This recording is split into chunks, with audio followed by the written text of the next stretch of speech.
So a few years ago, I was facilitating a workshop inside of a level 3 men's prison right here in California.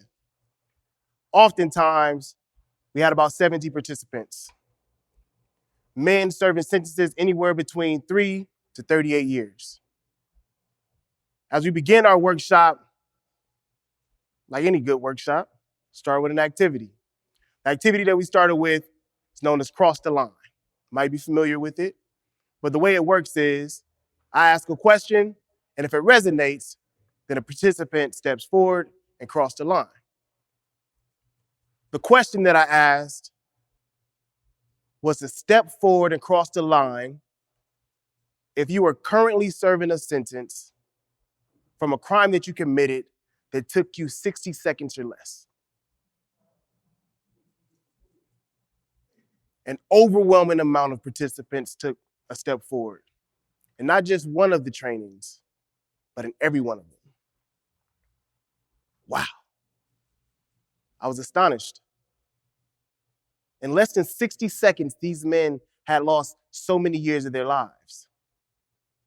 And they've also created victims, and they've impacted their own families and communities.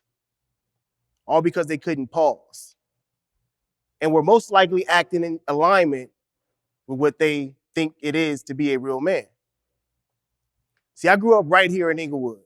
And Inglewood, like many cities across the country, has been impacted by that invisible yet potent misconception of masculinity and what it means to be a real man. Culturally, we perpetuate this through music, entertainment, all influencing how men and boys view masculinity and what it means to be a real man.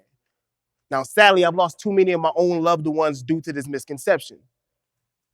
Folks fueled by anger, jealousy, and a lack of self-accountability. It was the murder of my two best friends and my cousin, Robert Gary Jackson Jr., Trayvon Williams, Tyrone Tucker Jr., that really propelled me to become a healthy manhood and masculinity advocate and to go on to found the Giants Den Leadership Network for inspired Black men and boys, where we foster emotionally intelligent leaders who are also actively engaged in their communities. But this ain't how it started. Before I was known for this work, before I found my passion for supporting Black men and boys, I was known and celebrated for my aggression on the football field and also known for these hands. I was the guy who wanted to fight once folks start making one too many jokes. In fact, I often wanted to fight whenever I felt disrespected, which is okay in my community. Because in my community, it was okay and it was celebrated for young men to have short fuses and to be emotionally immature. I was taught that disrespect needed to be responded to with violence. That's how real men dealt with it. And to walk away or try to talk through a situation made you scared or weak and could lead to a shameful reputation. So I followed suit. When I was 20 years old, I took a 2-hour drive in the middle of the night to get into a fight because I had felt disrespected. But in my reflection, I recognized that it wasn't disrespect that I was feeling, it was insecurity. Because 2 hours is a long time to stay mad. You know what I mean?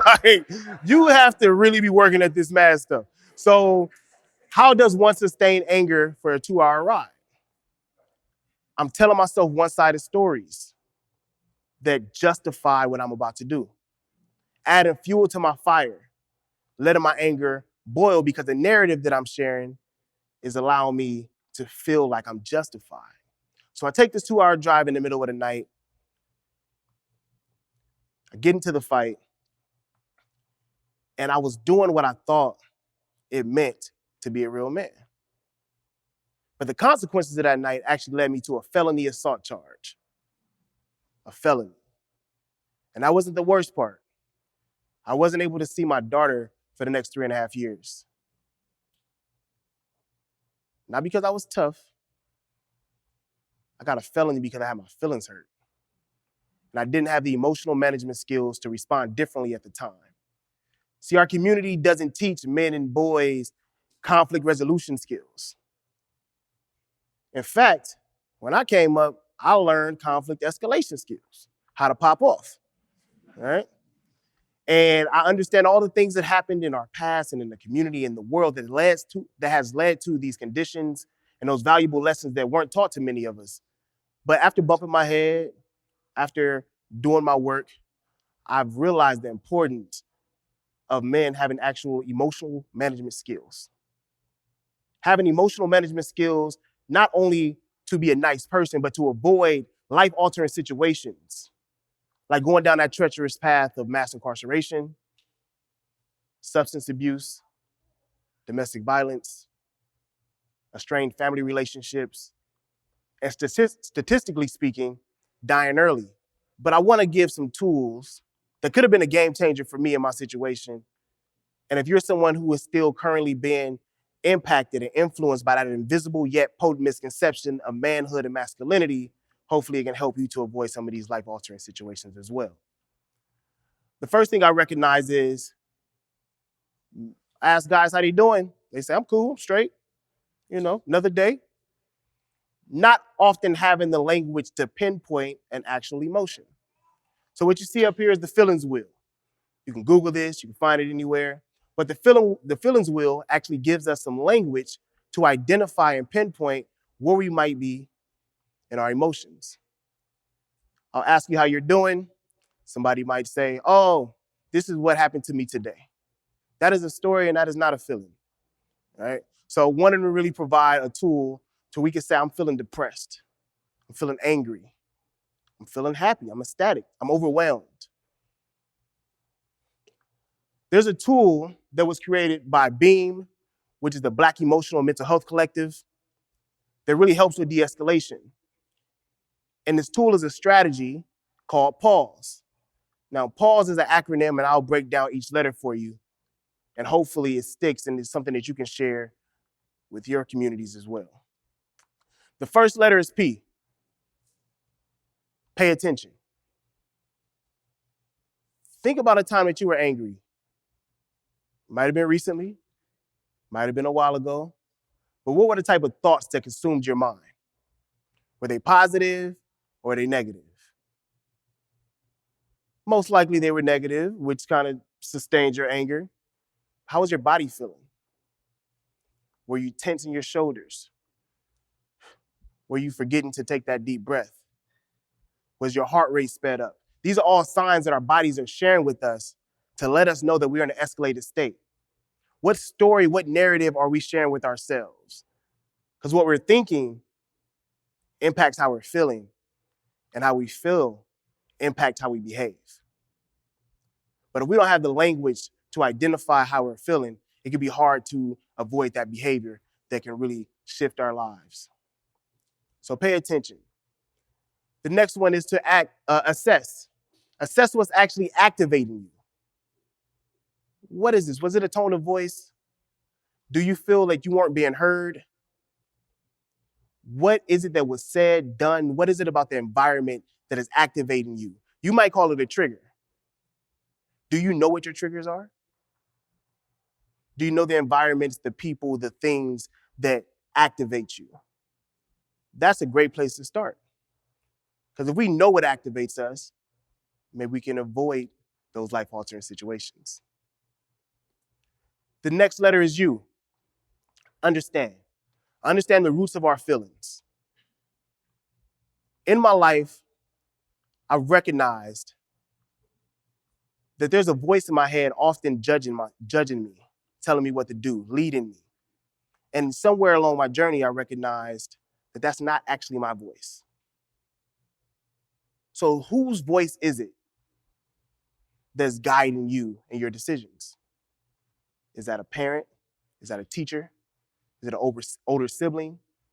Is it a bully from third grade? What is the root of this feeling? Where is it coming from? What values of yours might feel like they're being compromised in this moment? Because if we can identify the root, we can get to the actual cause of this, and we're not so susceptible to popping off. All right. Next letter is S. Set boundaries, separate yourself, ensure safety. I know sometimes I don't want to walk away. We're going to handle this right now. I've never known that to be the best idea. To be calm, to be cool, to walk away into a safe environment so that you're ensuring safety for everyone. That's what a real man does. It's not only about me sharing with you how I'm feeling and what I'm doing and trying to convey my perspective, but it's also about ensuring safety for everyone who's in this space. And that might mean stepping away and coming back when cooler heads prevail. The last one is E, to empathize. How are other people experiencing me? What point were they trying to get across? How am I contributing to escalating this entire situation? Because the truth of the matter is, when there's disagreements, there's misunderstanding. And if we can just pause and try to consider what the other people are trying to convey to us, it can avoid a lot of those life-altering situations. Being a real man isn't about dominating others. Being a real man isn't about proving to other folks that we are what we naturally are. But a real man takes time to think about the impacts of their decisions, to think about the folks who are being impacted by their words, their thoughts, their behaviors. A real man takes a pause. Thank you.